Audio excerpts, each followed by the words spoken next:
अब मीठी मीठी दादे बतगड़ी वो सभी शहीदों को याद करना।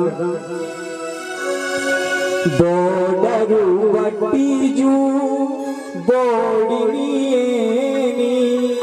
देश की रक्षा उठी खपी गनी ओ सिपाहियों ते सलूट सलाम ओ शहीदों सो बार प्रणाम ओ शहीदों सो बार प्रणाम। बॉर्डर बट्टीजू बोड़नी देश की रक्षा उठी खपी गनी ओ सिपाहियों ते सलूट सलाम ओ शहीदों सो बार प्रणाम ओ शहीदों सो बार प्रणाम।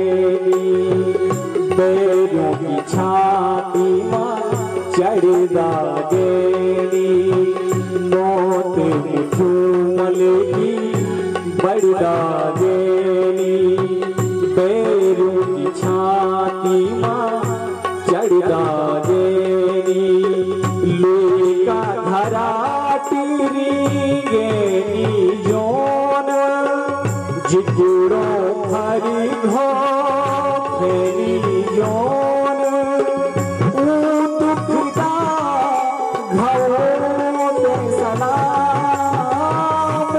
दुखदा घरों ते सलाम वे बगदाले तेने प्रणाम वे बगदाले तेने प्रणाम। बट्टीजू बोड़नी देश की रक्षा उठी खपी गनी पे सलूट सलाम ओ सिपाहियों सो बार प्रणाम ओ सिपाहियों सो बार प्रणाम। बोले भारत माता की जय हो।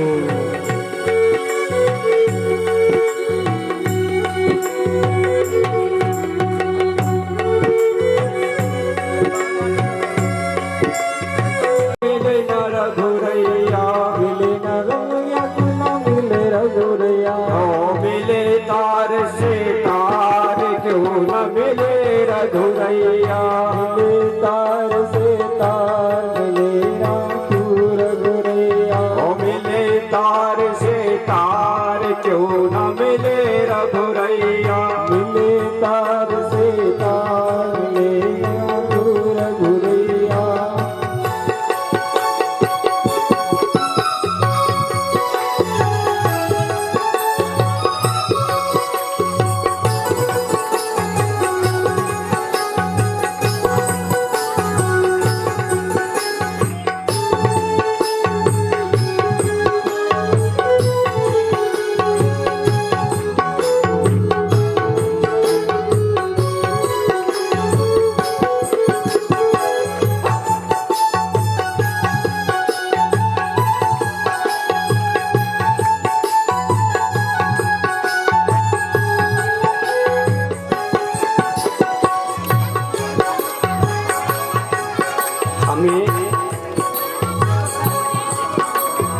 अपने मन के तार जो है ना वो राम जी के चरणों पे जोड़ने राम जी से अपने मन का कनेक्शन लगाना। और जिस दिन जिस पल राम जी से हमारे तार जुड़ गए, उस दिन भैया कल्याण ही कल्याण है। हो जाए बेड़ा पार क्यों न मिले रघुरैया, हो जावे बेड़ा पार क्यों न मिले रघुरैया, हो जावे बेड़ा पार क्यों न मिले रघुरैया, हो जावे बेड़ा पार क्यों न मिले रघुरैया, मिले न रघुरैया क्यों मिले न रघुरैया, मिले न रघुरैया क्यों मिले न रघुरैया, मिले न रघुरैया क्यों मिले न रघुरैया, मिले न रघुरैया क्यों मिले न रघुरैया, ओ सच्चा प्यार क्यों न मिले रघुरैया, होए सच्चा प्यार क्यों न मिले रघुरैया, होए सच्चा प्यार क्यों न मिले रघुरैया, होए सच्चा प्यार क्यों न मिले रघुरैया, ओ मिले तार से तार क्यों न मिले रघुरैया, मिले तार से तार क्यों न मिले रघुरैया, मिले तार से तार क्यों न मिले रघुरैया, मिले तार से तार क्यों न मिले रघुरैया।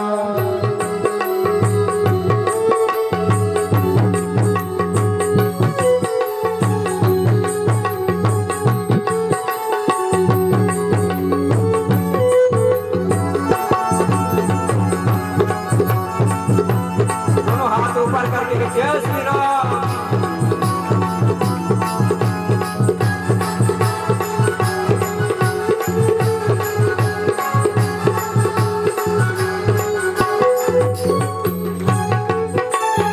नाम लिए जा काम किए जा, नाम लिए जा काम किए जा, नाम लिए मिले न रघुरैया क्यों मिले न रघुरैया, मिले न रघुरैया क्यों मिले न रघुरैया, मिले न रघुरैया क्यों मिले न रघुरैया, मिले न रघुरैया क्यों मिले न रघुरैया, ओ मिले तार से तार क्यों न मिले रघुरैया, मिले तार से तार क्यों न मिले रघुरैया, ओ मिले तार से तार क्यों न मिले रघुरैया, मिले तार से तार क्यों न मिले रघुरैया, होए सच्चा प्यार क्यों न मिले रघुरैया, होए सच्चा प्यार क्यों न मिले रघुरैया।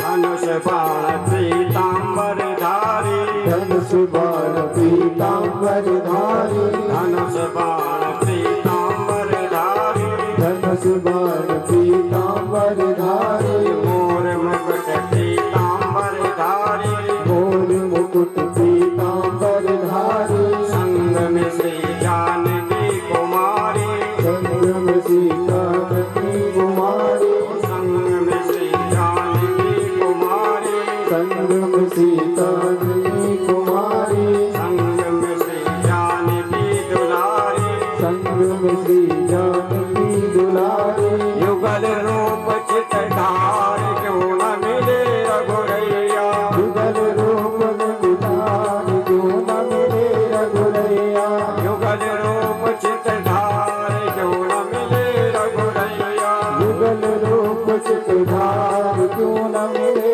रघुरैया, मिले न रघुरैया क्यों मिले न रघुरैया, मिले न रघुरैया क्यों मिले न रघुरैया, मिले न रघुरैया क्यों मिले न रघुरैया, मिले न रघुरैया क्यों मिले न रघुरैया,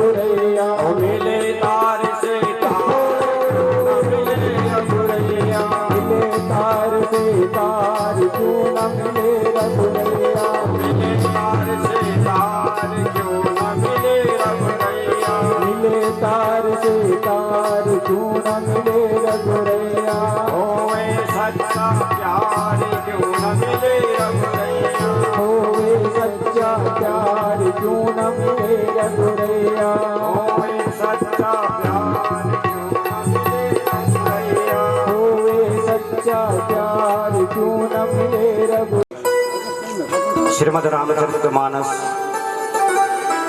वैष्णव संतों का परम धन, उन अनंत कोटि ब्रह्मांड नायक आधार सर्वाधार केवल आधार निर्विकार निर्विकल्प निरीह भक्तिवान सह कल्पतरु अकरण करुणामय प्रभु राम के चरणों को वंदन करते हुए श्रीमद् रामचरितमानस के अंतर्गत हम सब प्रभु राम की पावन कथाओं का श्रवण करने जा रहे हैं। प्रेम से कहिए जय श्री राम। जय श्री राम। आदरणीय आचार्य वृंद, युवा मंगल दल, महिला मंगल दल, ग्रामवासियों, क्षेत्रवासियों, प्यारे भाइयों बहनों एवं भक्तिमती माताओं, परम सौभाग्य की बात, परम आनंद की बात, परम वीरांगना वीरवाला तीलू रोतेले की स्मृति में समस्त ग्रामवासियों के द्वारा ये सुंदर राम कथा का भव्य आयोजन जो हो रहा है, जिसका कि आज अष्टम दिन है, हम सब के लिए बड़े सौभाग्य की बात है। वीरवाला तीलू रोतेले को कौन नहीं जानता है, और उनका जो समर्पण है, जो बलिदान है, जो त्याग है, वो अविस्मरणीय है। उन्हीं को याद करते हुए, उन्हीं का स्मरण करते हुए प्रभु राम की कथा में हम अवगाहन करेंगे। इसके साथ ही आज स्वतंत्रता दिवस 15 अगस्त, और उन वीर जवानों को भी सत सत नमन, कोटि कोटि नमन हम करते, उनके बलिदान को, उनके त्याग को। बोले भारत माता की, जो भारत माता के लिए अपने आप को समर्पण कर दो, उन वीर शहीदों को सत सत नमन हम सब करते हैं। और बंधुओं, आपको मैं निरंतर बता रहा हूं विगत 8 दिन से कि सत्संग जो है ये बड़े भाग से मिलता है।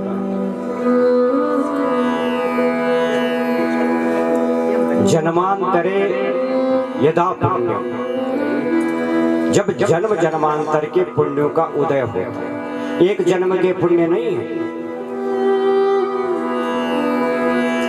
और इस संसार में सब चीज दुर्लभ है, हमारी सुलभ है।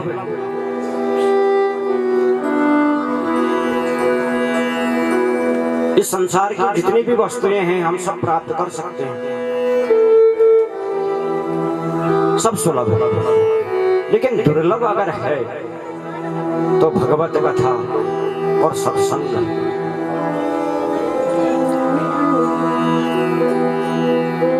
कि तात मिले शुद्ध मात मिले, चित भ्रात मिले युवती सुखदाई, और राज मिले गजबाज मिले, सब साज मिले मन वांछित पाए। कि लोक मिले सुर लोक मिले, विधि लोक मिले बैकुंठ जाई, सुंदर साज सभी मिली है, पर दुर्लभ संत समागम भाई। संत दर्शन हो जाए, सत्संग देखने को सुनने को मिल जाए, इससे बड़ा भाग और कुछ नहीं।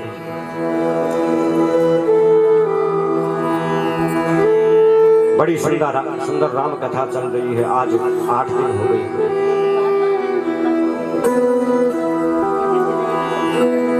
कल की कथा में हम सुन रहे थे,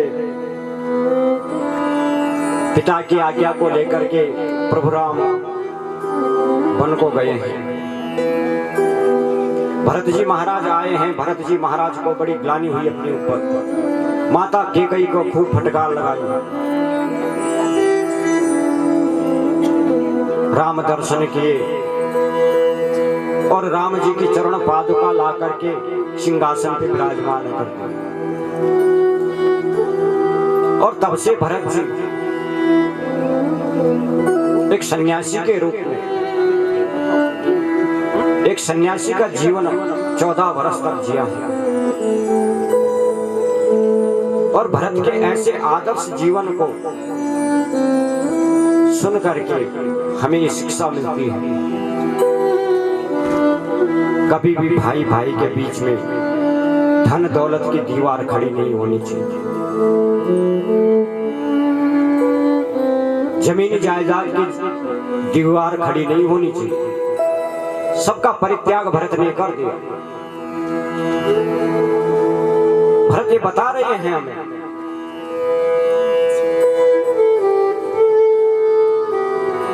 राम जी चित्रकूट में हैं, तो अब तो अयोध्या वासियों को सबको मालूम है कि राम जी चित्रकूट में हैं। और छुप छुप के जाया करते हैं राम जी को मिलने अयोध्या वासी। और दूर से देखते और दूर से देख करके फिर वापस घर आते। राम जी ने सोचा कि देखो ये अच्छी बात नहीं है। ऐसे अयोध्या वासी आते रहेंगे जाते रहेंगे तो यहाँ वन में जितने भी संत महात्मा हैं, इनके यज्ञ में, इनके पूजा में, इनकी समाधि में खलल पड़े, विघ्न पैदा हो। और मैं नहीं चाहता कि मेरे कारण इन संत महात्माओं के ध्यान में कोई खलल पैदा हो। इसलिए राम जी वहां से आगे निकल गए। प्रेम से कहिए जय श्री राम। अत्रि मुनि से भेंट हुई है। अनसुईया माता के चरणों में प्रणाम किया माता जानकी ने।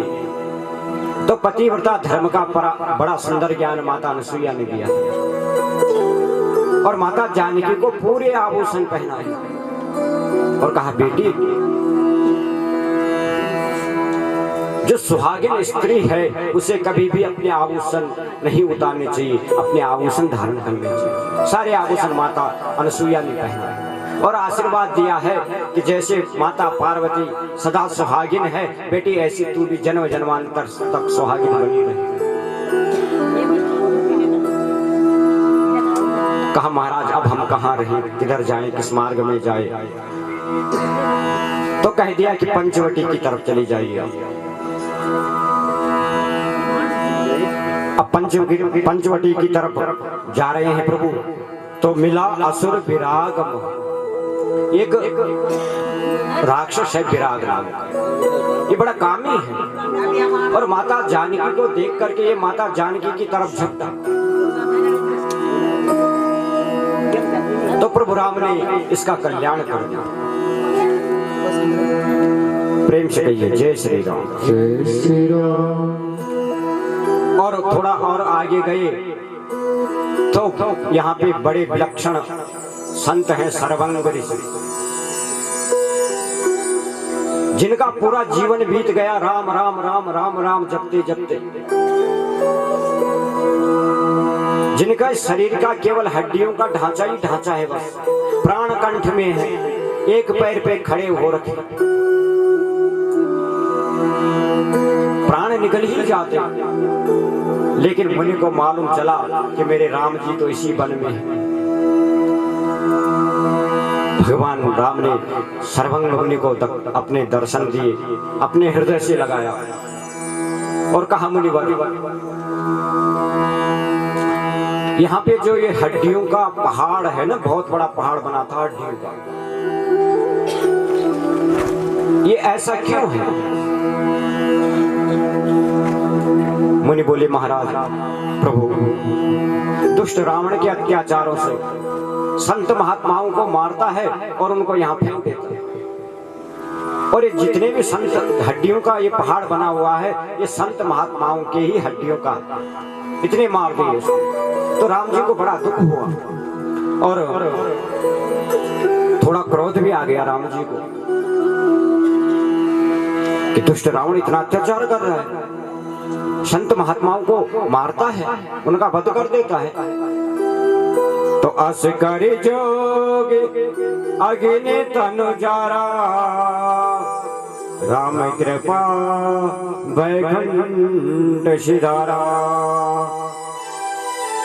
राम जी ने प्रतिज्ञा कर दी कि मैं दुष्ट रावण का वध अवश्य करूंगा, ये मैं प्रतिज्ञा करता हूं। जो इतना पाप कर रहा है, इतना अत्याचार कर रहा है, उसको दंड अवश्य मिलेगा। सर्वंग मुनि ने प्रभु राम के चरणों में वंदन किया और प्रभु के वैकुंठ धाम को सिधार लिया। बोले राजा रामचंद्र भगवान की जय हो। आगे गए हैं तो अब सुतीक्ष्ण जी महाराज के दर्शन हो गए। देखो बड़े बड़े विलक्षण संतों के दर्शन कर रहे हैं राम। जिन संतों का पूरा जीवन जो है केवल राम नाम जपने में लगा हुआ, आज राम जी उनको दर्शन दे रहे हैं। अरे हम कहते हैं कि केकई के वरदान से, केकई के कहने से राम जी को वन हुआ, इसलिए राम जी बनाए। तो वास्तव में राम जी या रावण को मारने के लिए राम जी को बनाना पड़ा? नहीं नहीं, राम जी चाहते तो रावण को अयोध्या से ही मार सकते थे,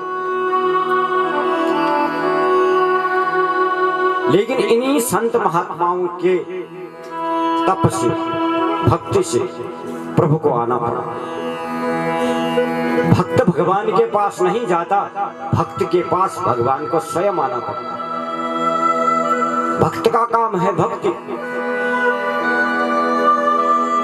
और मेरे प्रभु जो है अपने भक्त को कभी नहीं छोड़ते, अपने आप स्वयं चले आते। सर्वंग मुनि तो रो रहे हैं, आंखों में आंसू है, मैं कहां जाऊं, मैं क्या करूं, क्योंकि अगस्त्य मुनि के शिष्य हैं और अगस्त्य मुनि ने इनको निकाल दिया, भगा दिया। और ये सर्वंग मुनि कहते हैं अरे जिसका त्याग परित्याग गुरु ने कर दिया हो, उसके लिए अब कौन सी जगह बची, उसका कैसे कल्याण होगा। ऐसे मन में विचार कर रहे हैं, हाथ में खड़ताल लिए हुए घूम रहे हैं और पागलों की भांति रो रहे हैं। खड़ताल लेते लेते बड़ा सुंदर गा भी रहे हैं, प्रभु का भजन भी कर रहे हैं, प्रभु का ध्यान भी कर रहे हैं कि कृष्ण कहने से तर जाएगा, राम कहने से तर जाएगा, कृष्ण कहने से तर जाएगा, और राम कहने से तर जाएगा, कृष्ण कहने से तर जाएगा, राम कहने से तर जाएगा, कृष्ण कहने से तर जाएगा, और राम कहने से तर जाएगा, कृष्ण कहने से तर जाएगा, राम कहने से तर जाएगा, राम कहने से तर जाएगा, और पार भव से उतर जाएगा, कृष्ण कहने से तर जाएगा,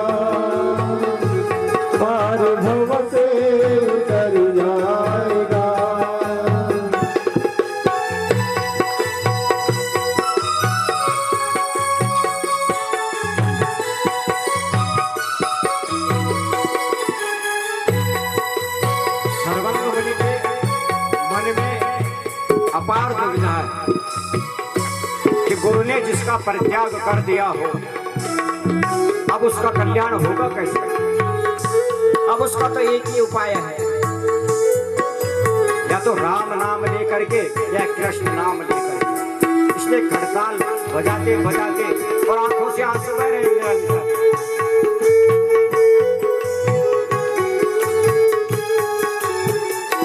राम कहने से तर जाएगा, कृष्ण कहने से तर जाएगा। राम कहने से तर जाएगा, कृष्ण कहने से तर जाएगा।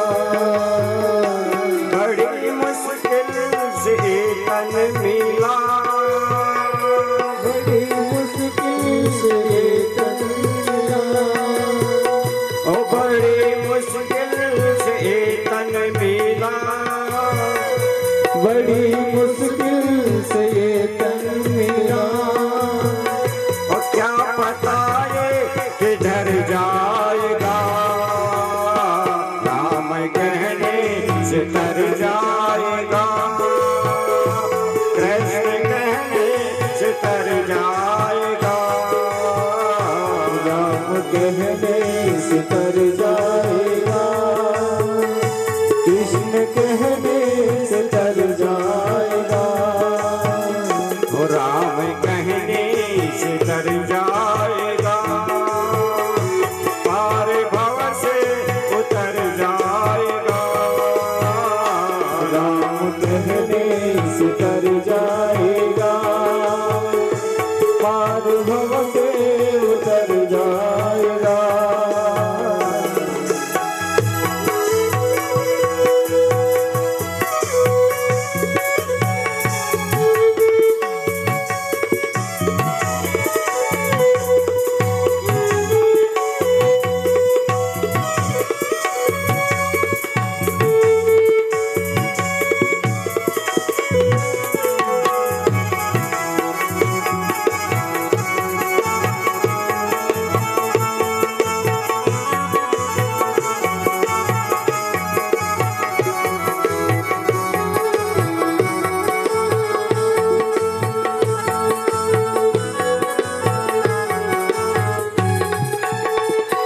होगी घर घर में चर्चा तेरी, होगी घर घर में चर्चा तेरी, होगी घर घर में चर्चा तेरी।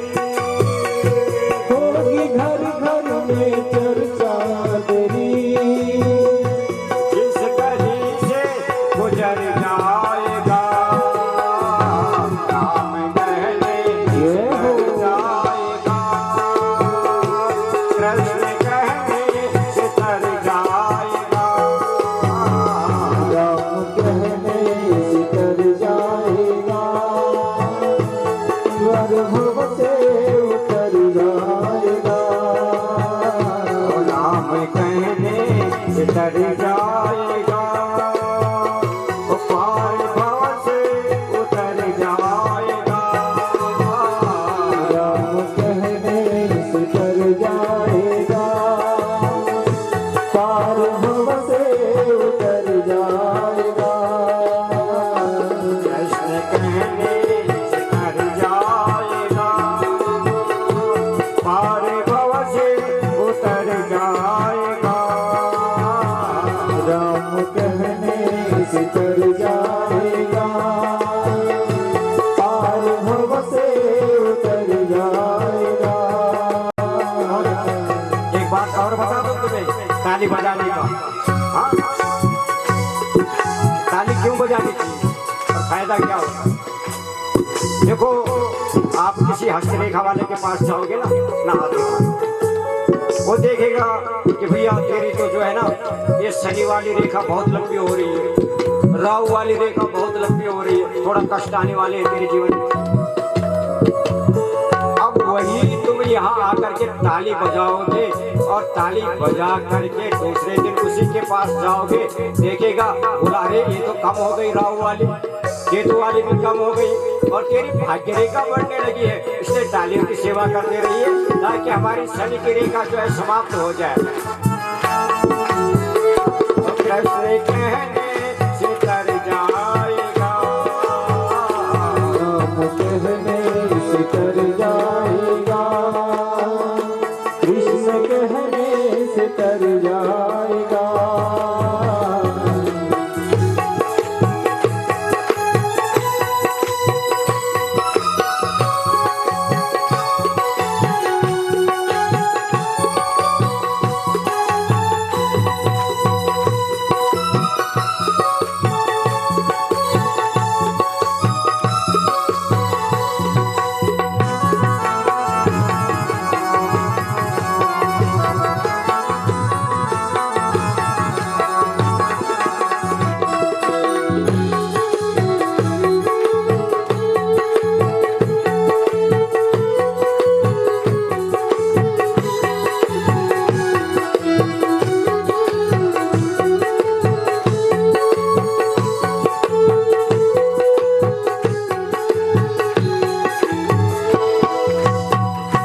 सब कहेंगे कहानी तेरी, सब कहेंगे कहानी तेरी, सब कहेंगे कहानी तेरी, सब कहेंगे कहानी तेरी। तो काम ऐसा जो कर जाएगा, कहने को कर जाएगा, तो राम कहने से कर जाएगा। कृष्ण कहने से तर जाएगा, पार भव से उतर जाएगा। राम कहने से कर जाएगा, पार भव से उतर जाएगा। कृष्ण कहने से तर जाएगा, पार भव से उतर जाएगा।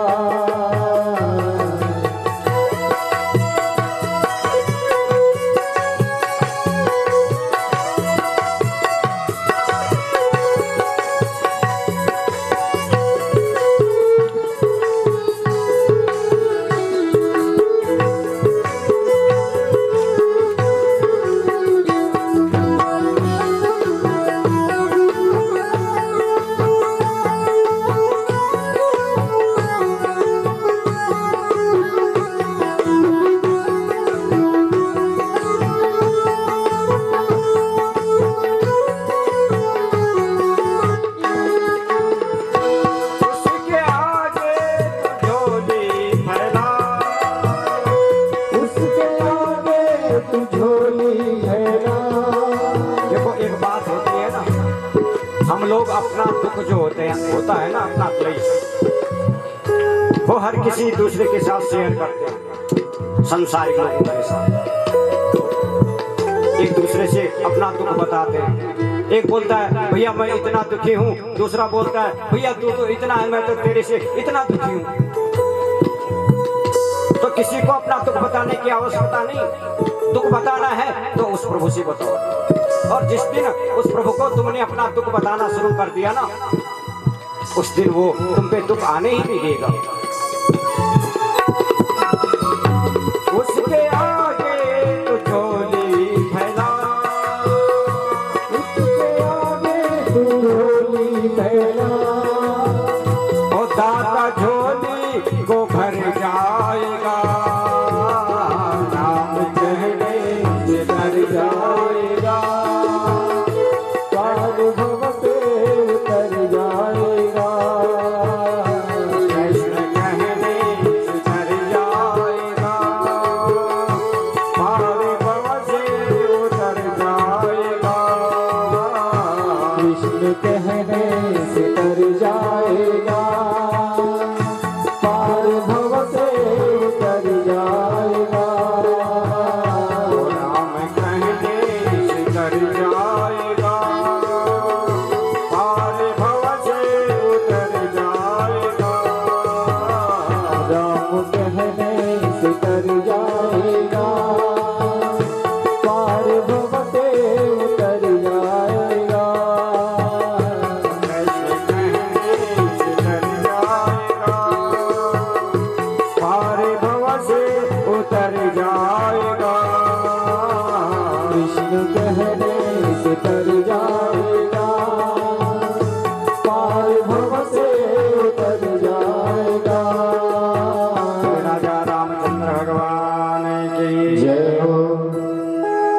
सर्वंग मुनि रोते रोते गा रहे हैं, अब मेरा क्या होगा। भगवान राम को जब देखा माता जानकी के साथ लखन लाल हैं साथ में, तो राम जी के चरणों में गिर गए। भगवान ने अपने हृदय से लगाया है सर्वंग मुनि को और कहा, मुनि श्रेष्ठ क्या बात है, इतना रोते क्यों हो, क्या कष्ट है तुम्हें। कहा, प्रभु मुझे नहीं विश्वास था, गुरु जिसका परित्याग कर दे उसको परमात्मा कभी नहीं मिल सकता, ऐसा मैंने सुना था।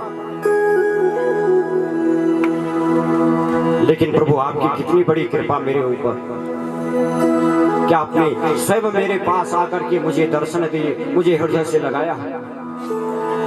भगवान राम बोले, आपको गुरुजी ने निकाला क्यों, क्या कारण बना, ऐसा कौन सा कारण बन गया कि तुम्हारे गुरुजी ने तुम्हें निकाल दिया। सर्वंग मुनि तो परम ज्ञानी है, परम विवेकी है,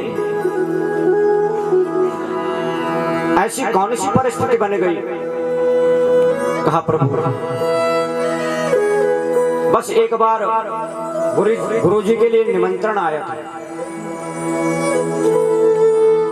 कहीं तीर्थ यात्रा में जाने के लिए। तीर्थ यात्रा में गुरुदेव गए, शालिग्राम जी की पूजा किया करते थे। मुझे कहा कि बेटा सर्वंग, जब तक मैं वापस ना आ जाऊं शालिग्राम जी की, ठाकुर जी की पूजा विधिवत करना, उनको भोग अर्पण करना, उनका पूजन करना, ये तुम्हारी ड्यूटी है, ये तुम्हारा काम है। बस प्रभु मैंने गुरुजी से कहा, ठीक है मैं कर दूंगा। गुरुजी तीर्थ यात्रा के लिए निकल गए और मैं शालिग्राम जी का विधिवत पूजन कर रहा था। अब एक दिन की बात है प्रभु, शालिग्राम जी को मैंने स्नान कराया और स्नान करा करके जैसे ही नीचे रखा, एक कौवा आया और शालिग्राम जी को उठा के ले गया। अब मैं क्या करता, कौवे के पीछे पीछे मैं गया, लेकिन कौवा बहुत दूर उड़ गया शालिग्राम जी को लेकर। देखो ये शालिग्राम जी जो है ना, ये साक्षात विष्णु स्वरूप है और शास्त्रानुसार शालिग्राम जी के अंदर स्वयं सोना होता है, स्वर्ण होता है और शालिग्राम जी की कभी भी प्राण प्रतिष्ठा नहीं होती। और शालिग्राम जी का पूजन केवल यज्ञोपवीतधारी ही कर सकता है, जिसका जनेऊ संस्कार हो रखा। बिना जनेऊ का शालिग्राम की पूजा नहीं होती।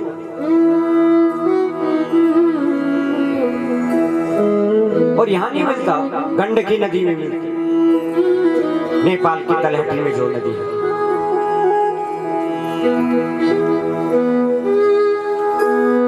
बस गुरुदेव कौवा जो था शालिग्राम जी को ले गया। मैं तो बड़ा दुखी होने लगा, अब गुरुजी आएंगे, गुरुजी को मैं क्या जवाब दूंगा, गुरुजी मुझे डांटेंगे। अब डर के मारे प्रभु मैंने जामुन का फल ले लिया और जामुन के फल को ही शालिग्राम जी की जगह में रख लिया। कुछ दिन में गुरुदेव आए हैं। गुरुदेव ने जैसे ही शालिग्राम जी को स्नान कराना चाहा, आकर के मुझे पूछा कि बेटा ठाकुर जी की सही ढंग से पूजा तो की ना, उनको भोग अर्पण तो किया ना तुमने। मैंने कहा गुरुजी सब मैंने सुंदर किया। बताया नहीं मैंने गुरुजी को कि शालिग्राम जी को तो कौवा ले गया और मैंने जामुन का फल रख दिया। लेकिन जब गुरुजी ने शालिग्राम जी को धोना चाहा तो एकदम से फल पिचक गया। कहा अरे पगले, ये क्या, ये तो जामुन का फल है, कहाँ है शालिग्राम जी, तूने क्या कर दिया। बस प्रभु मैं तो डर के मारे गुरु के चरणों में गिर गए, क्षमा करना गुरु। बड़ा गुस्सा आ गया गच्छ मुनि को और कहा तूने धोखा किया है अपने गुरुजी के साथ, जाते मैं तेरा परित्याग कर देता हूं। भगवान बोले ठीक है। अब इधर अगस्त्य मुनि बैठे हैं अपने ऋषिगण अपने शिष्यों के साथ। अगस्त्य मुनि बोले, अरे वो सामने से कौन आ रहे हैं? एक बोला गुरुदेव, एक तो सर्वंग लगता है। कहा ये क्यों आ रहा है? इसको तो मैंने भगा दिया, इसका तो मैंने परित्याग कर दिया, ये क्यों आ रहा है फिर? और इसके पीछे कौन आ रहे हैं? कहा ये तो अब सामने आके पता लगेगा ना कौन है। सर्वंग मुनि जब प्रभु राम को अगस्त्य मुनि के आश्रम में लाया और अगस्त्य मुनि ने देखा कि मेरी कुटिया में, मेरे आश्रम में प्रभु राम आए हैं, तो प्रभु राम के चरणों की वंदना करने लगे और कहने लगे कि प्रभु आज मेरा जीवन धन्य हो गया, मेरा जप तप धन्य हो गया जो आपने मुझे दर्शन दिए। और जाकर के अपने शिष्य के चरण पकड़ लिए और कहा, बेटा सर्वंग, आज तक मैंने सुना था कि शिष्य ही, गुरु ही शिष्य को भगवान के दर्शन करा सकता है, लेकिन आज तुमने ये सिद्ध कर दिया है कि शिष्य भी अगर योग्य हो तो वो भी गुरु को भगवान के दर्शन करा सकता है। इसलिए आज मैं धन्य हो गया तुम जैसे शिष्य को पा करके। अपने हृदय से लगा लिया है सर्वंग मुनि को।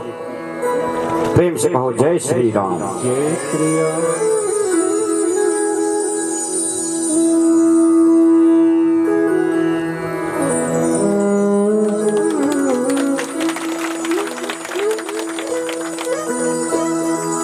कि जस अभिमान जाई जन मोरे, मैं सेवक रघुपति पति मोरे। सर्वंग मुनि कहते हैं सबके पति हैं तो रघुपति हैं, वो राघव है, और अगर सेवा करनी है तो उस राघव की कीजिए, उस रघुपति की कीजिए।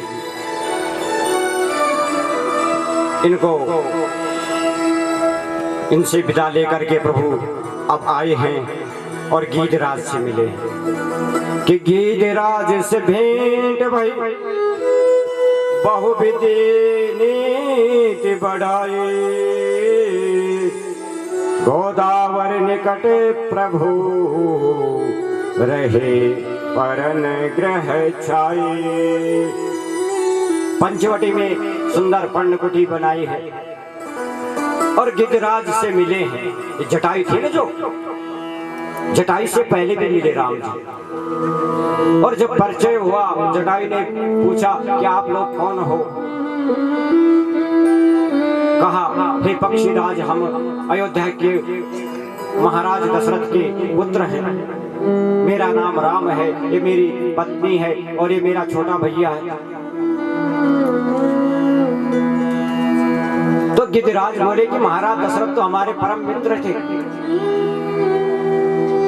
और स्वर्ग में जब देवताओं की सहायता के लिए युद्ध करने हम जाया करते थे तो एक ही साथ जाया करते थे। तो राम जी बोले, तुम तो मेरे पिता तुल्य हो। अनेक चर्चाएं गिद्धराज से की है, और पंचवटी में आज बड़े सुंदर राम जी विराजमान है, माता जानकी है। थोड़ी दूर भी लखनलाल जो है ना, आज अपना बाण पहना कर रहे हैं, पंचवटी में खड़े। और पंचवटी के पीछे से, झाड़ियों के पीछे से आ गई है बहन जी शूर्पणखा। शूर्पणखा ने देखा कि कितने सुंदर सुकुमार हैं,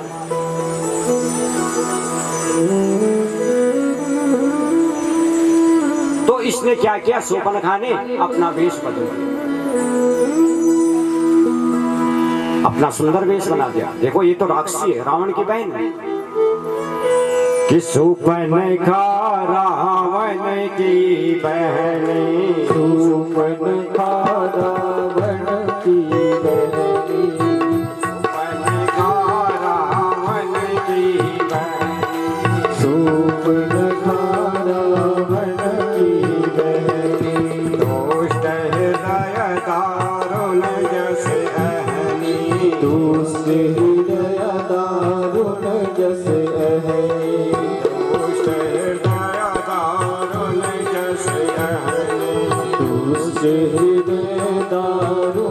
राक्षस रहनी।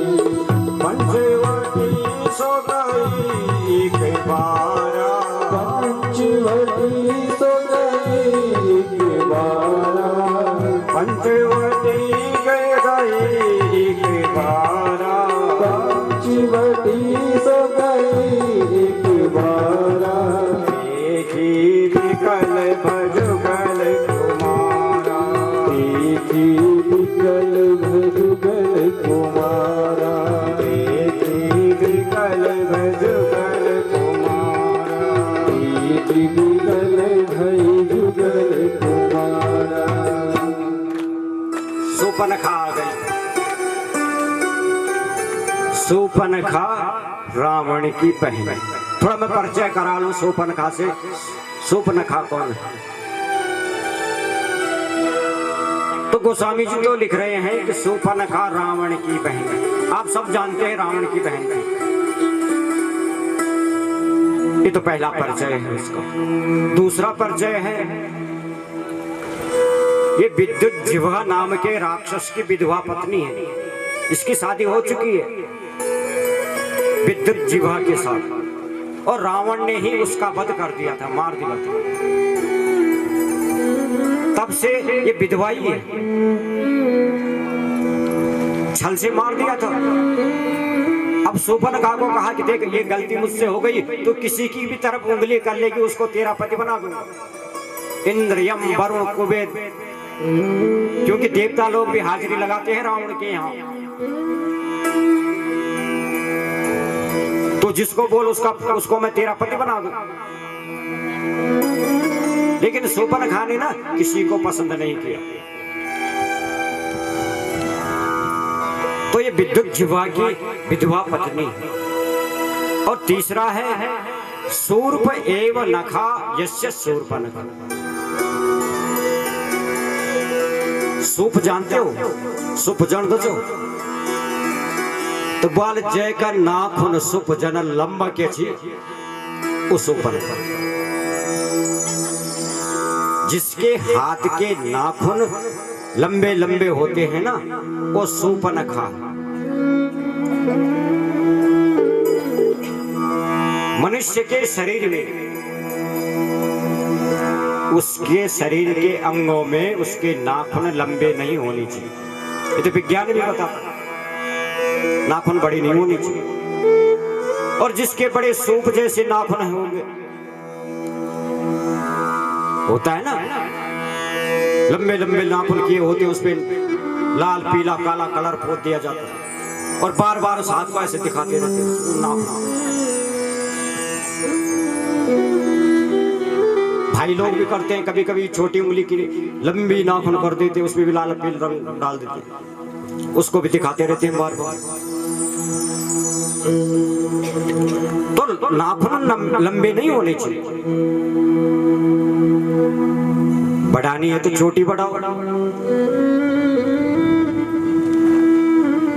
है किसी भाई लोगों की चोटी?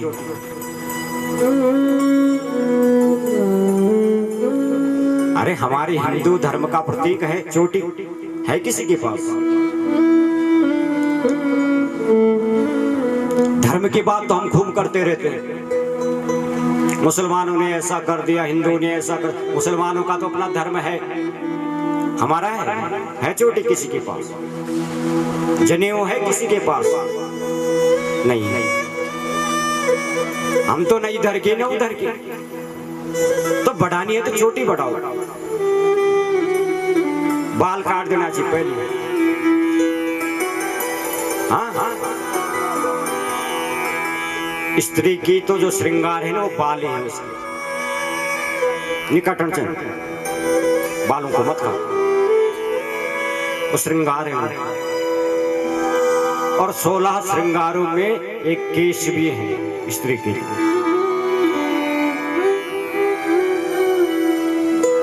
और काटने हैं तो नाखून काटो, लंबे मत रखो।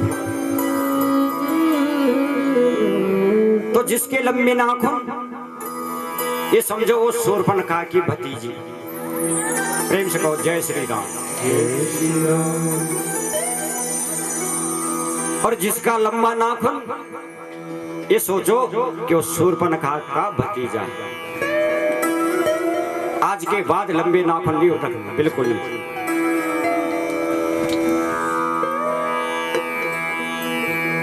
जो संस्कारिक परिवार होगा ना, जो संस्कारिक व्यक्ति होगा ना, वो तुम्हारे लंबे नाखूनों को देखकर ही तुम्हारे संस्कार पहचान जाएगा। बोलेगा नहीं कुछ, समझ जाएगा। तो लंबे नाखून नहीं हो, तो जिसके लंबे नाखून वो सोपन।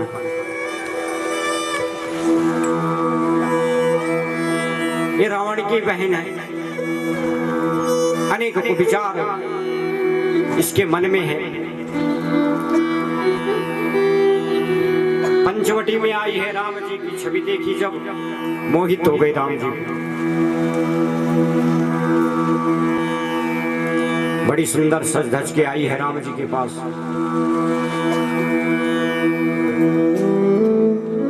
और कहने लगी, आप कौन हैं?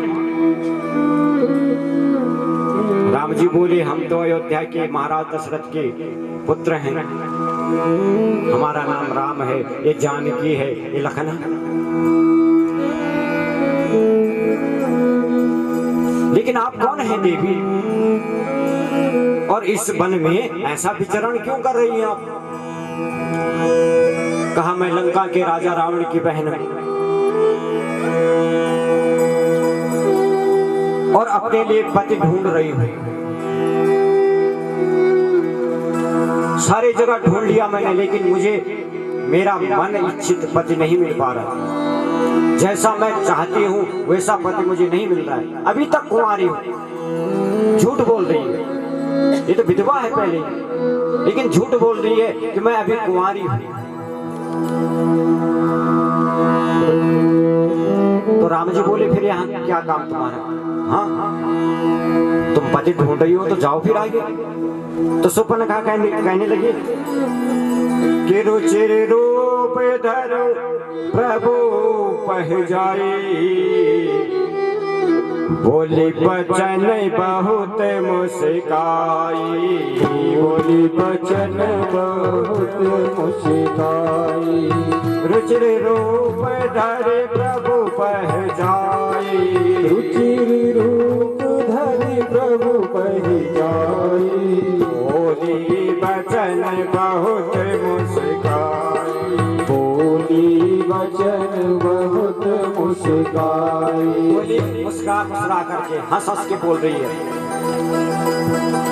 बोल रही है, मुझे तो तुम पसंद हो राम जी को, मैं तुमसे शादी करना चाहती हूँ। राम जी बोले, क्यों? बोले, इतना सुंदर तुम भी नहीं हो। अब शूर्पणखा को ये लगा कि कहीं राम जी बड़े भाव खाने लग जाए। इतने सुंदर तो तुम भी नहीं हो जितना मैं चाहती हूँ, लेकिन फिर भी चलेगा। तो राम जी बोले, क्या बात है मेरे में ऐसी जो तो मुझे पसंद करती है, मुझे बोलती है कि मैं तेरा पति बन जाऊं।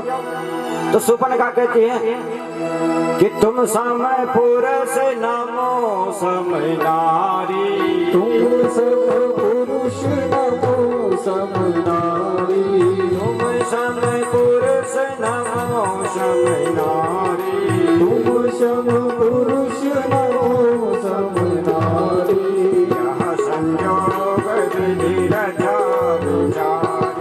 यह संयोग विधि रचा विचारी, यह संयोग विधि रचा विचारी, यह संयोग विधि रचा विचारी, यह संयोग विधि रचा विचारी। बोली कि अब तो मैं सही जगह पे आ गया। न तो सम पुरुष न मौसम नारी, तुम्हारे जैसा पुरुष इस संसार में कोई नहीं है, और मेरी जैसी नारी, मेरी जैसी स्त्री इस संसार में कोई नहीं है। मुझे लगता है विधाता ने जानबूझ करके हम दोनों को बनाया, और मुझे ये भी लगता है कि विधाता ने जानबूझ करके हम दोनों को मिलाया भी है। मैं तो तुमसे ही शादी करूं। राम जी बोले देखो देवी, मेरा तो विवाह हो चुका है, ये मेरी पत्नी है सीता, और जब मेरा विवाह हो चुका है तो मैं अब विवाह तो नहीं कर सकता, मेरे साथ में मेरी पत्नी है। हाँ, एक काम तुम कर सकती हो, वो जो सामने बैठा है ना, जो अपने बाण को पैना कर रहा है, वो मेरा छोटा भाई है। और कैसा है? बोले सुकुमार।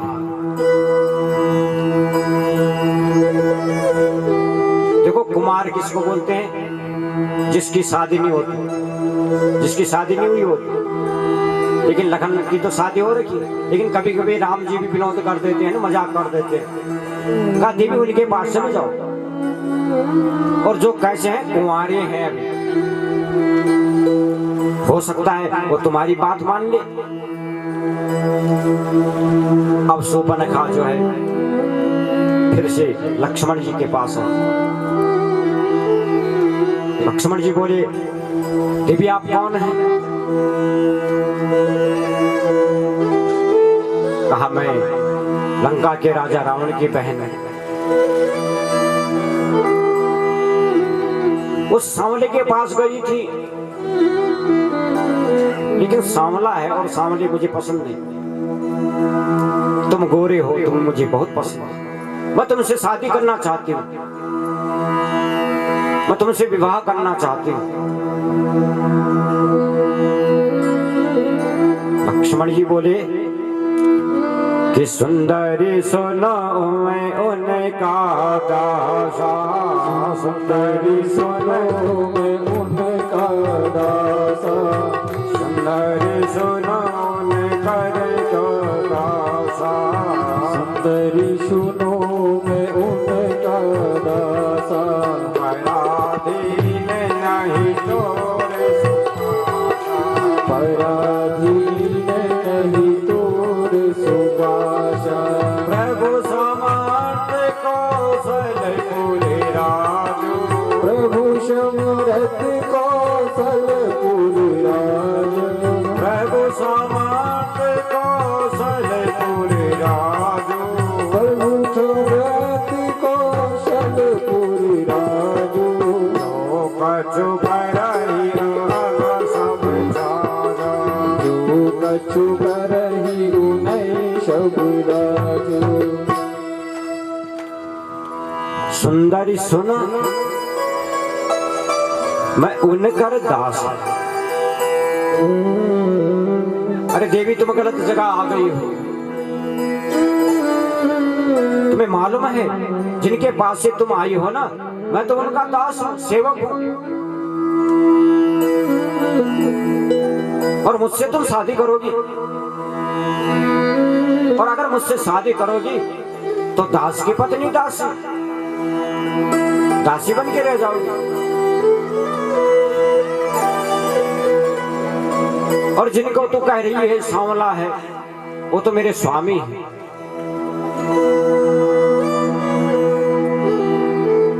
और तुम जैसी सुंदरी दास बनने के योग्य नहीं, इसलिए मैं तुमसे शादी नहीं कर सकता। आप वहीं जाइए, क्योंकि प्रभु समर्थ कौशलपुर राजा, प्रभु समर्थ है। क्यों समर्थ है? बोले वो कौशलपुर के राजा हैं, अयोध्या के राजा हैं। माना कि लक्ष्मण जी का सीधा सीधा भाव है, शूर्पणखा को बता रहे हैं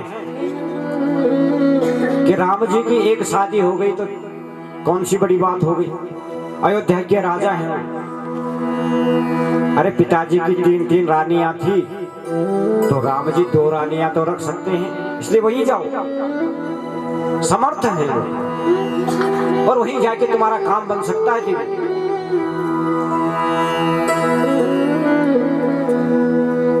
शूर्पणखा फिर से राम जी के पास आई, राम जी से बोली आपने कैसे कैसे बालक के पास मुझे भेज दिया? अरे न उसे बात करने की एकदम बचपना है उसके अंदर, मैं तो तुम्ही से शादी करूंगा। राम जी बोले नहीं देवी, आप वहीं जाइए। अब जब इधर से उधर, उधर से इधर जा रही है, आ रही है, तो शूर्पणखा को थोड़ा अपना अपमान महसूस होने लगा। शूर्पणखा को लगा कि देखो, जब तक ये स्त्री इनके साथ में है ना, तब तक ये मेरी बात नहीं मानने वाली। तो माता जानकी की तरफ झपटे, पहले इसको समाप्त कर दो। और माता जानकी की तरफ जैसे ही झपटी, अब लक्ष्मण जी तो बाण पैना कर रहे थे ना, बहुत पैना हो चुका था वो बाण। राम जी ने इशारा कर दिया और शूर्पणखा के नाक और कान काट दिए। प्रेम से कहिए जय श्री राम। जय श्री राम। अब शूर्पणखा के नाक और कान ही क्यों काटे? सिर ही काट देते, हाथी काट देते, नाक और कान ही क्यों काटे? तो देखो, नाक जो होता है ना, ये स्वर्ग का प्रतीक है। न नाग पृष्ठम न च सार्वभौमम न पारमेष्टम न रसाधिपत्यम न योग सिद्धिर पुनर्भवामा वांछाद यत्पाद रज प्रपन्ना। ये नाक जो है ये स्वर्ग का प्रतीक है, और जिसका नाक काट दिया जाए बोले वो स्वर्ग से वंचित हो जाता है। और कान, कान बोलते हैं श्रवण, श्रवण बोलते हैं सुरति, सुरति बोलते हैं वेदों को। जिसके नाक और कान कट जाए वो न वेद पढ़ने के योग्य होता है, न स्वर्ग जाने के योग्य होता है, इसलिए उसके नाक और कान काट दो। भगवान सीधे सीधे बता रहे हैं कि जो भगवान से छल करता है न वो स्वर्ग का अधिकारी है, न वो वेदाध्ययन का अधिकारी है, इसलिए नाक और कान दोनों काट दो, छोड़ दो। रोती चिल्लाती भग और कहा, तुमने बहुत बड़ा अपराध कर दिया है, तुम मुझे ऐसी वैसी मत समझो, लंका के राजा रावण की बहन हूं मैं, और अब इसका तुम्हें दंड भोगना पड़ेगा। इतना कह करके चली गई। राम जी बोले, देख लखन, अब ये तो पहली चिंगारी थी, अभी चिंगारी जल करके उड़ गई है, न जाने कहां से घास फूस को जला करके आग लगा दो। तो हमें सावधान रहना चाहिए। शूर्पणखा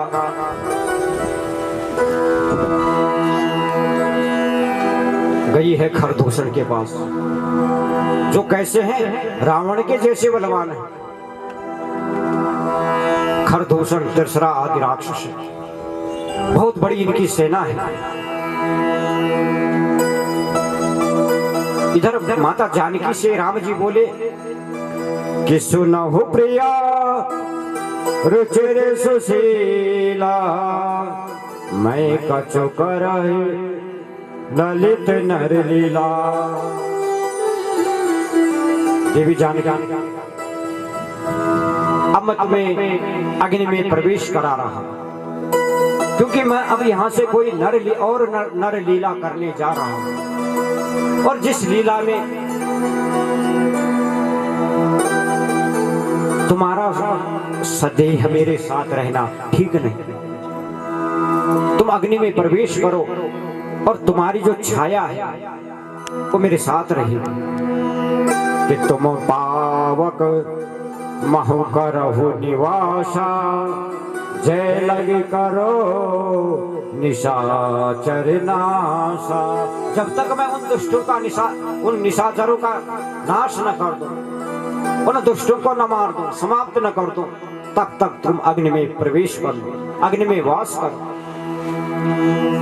लेकिन लक्ष्मण हो यह मर्म न जाना। माता जानकी को अग्नि में प्रवेश कब करा दिया प्रभु राम ने, और अग्नि से छाया कि जानकी कब निकल गई, इस मर्म को लक्ष्मण जी नहीं समझ पाए, उनको पता ही नहीं चला। खरदूषण आदि राक्षस आए हैं, प्रभु राम ने इन सबका कल्याण कर दिया है। जब इनको मारा तो ये शूर्पणखा भागते हुए लंका में चली गई। लंका में राजा रावण तो अपने महलों में बैठा है, मदिरा पान करके मस्त है एकदम।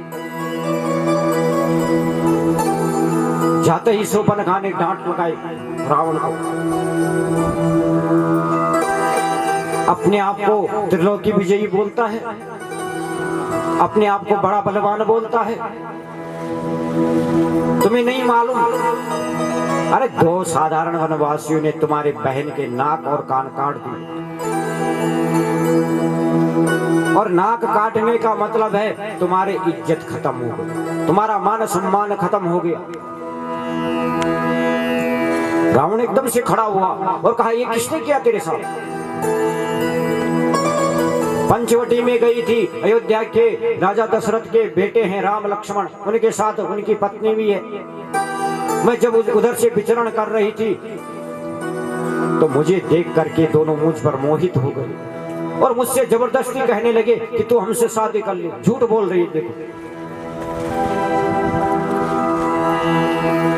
मैंने मना किया तो उन्होंने मेरे नाक और कान काट दे, मेरी ये दशा कर। रावण बोला, तो चिंता मत कर, तेरे इस अपमान का मैं बदला लूंगा। कहा, बदला तूने क्या लेना है? तुम ऐसे करना कि उनकी पत्नी जो है ना, उसका हरण करके ले आ, अपनी पटरानी बना देना, बस ये कर देना। रावण को ध्यान आ गया जनकपुरी का, सीता के स्वयंवर में मैं भी गया था, लेकिन मेरे साथ छल हुआ था तो, और तब मैं उस छल के कारण सीता को प्राप्त नहीं कर पाया था। मगर अब मैं सीता का हरण कर दूंगा। देखो, बड़ा विद्वान तो है ये, बड़ा कूटनीतिज्ञ है। मन में विचार करने लगा कि किस तरीके से मैं सीता का हरण करूं। तो मन में विचार आया कि मारीच को स्वर्ण का मृग बनाऊं, राम उसको मारने के लिए जाएं, राम राम बोले, लक्ष्मण सहायता के लिए जाएं और मैं सीता का हरण कर लूं। ये सोच करके मारीच के पास गया रावण और कहा कि देखो, आपने मेरी सहायता करनी है, आपने सोने का मृग बन के जाना है, स्वर्ण मृग बन के जाना है आप।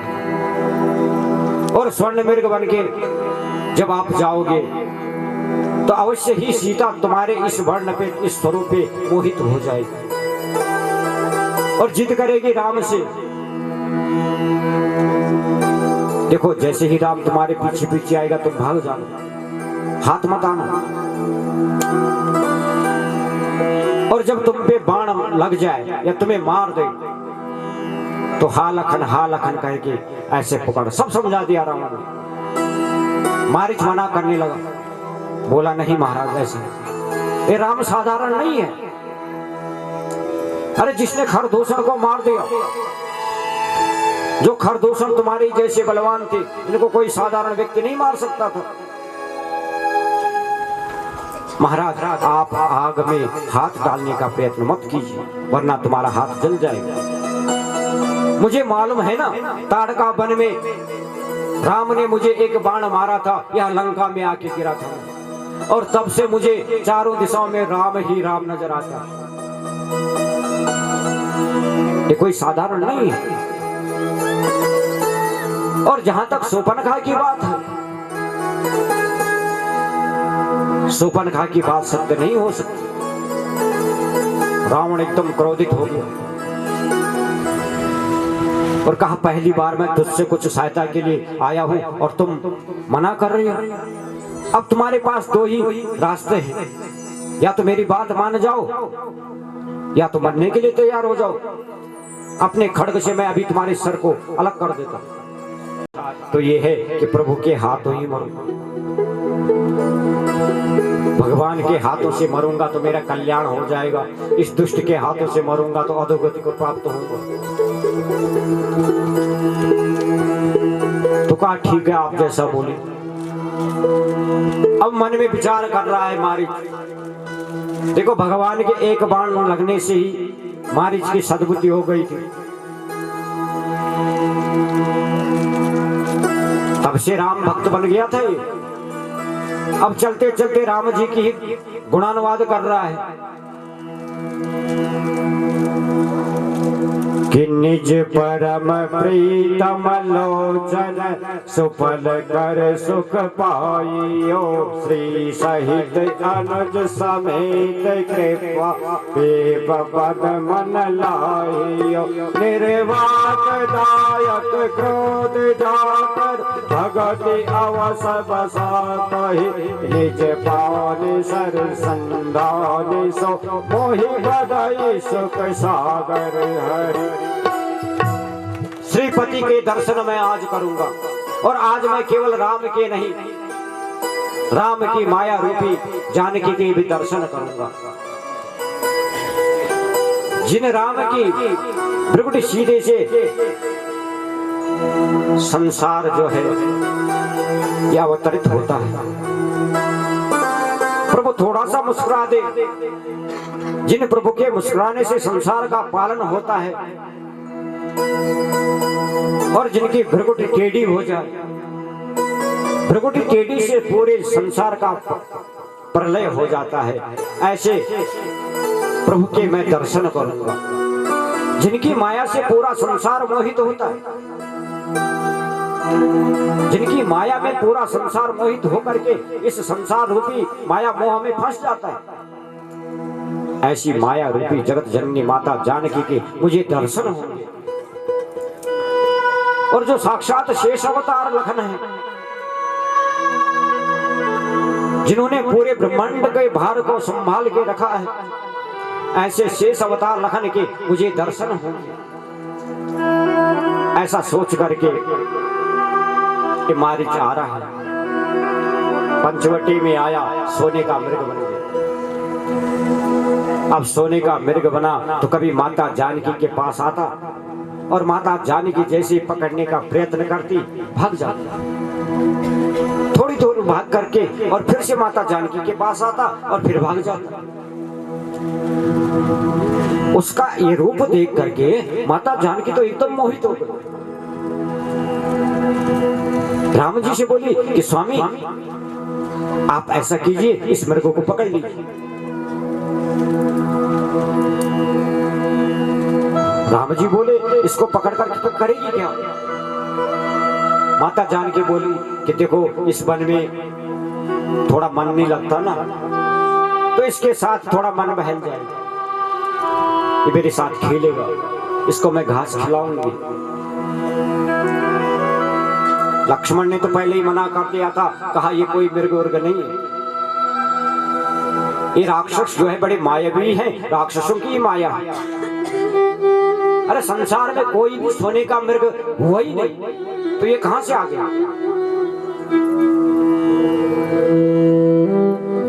प्रकृति के अनुकूल जो हो,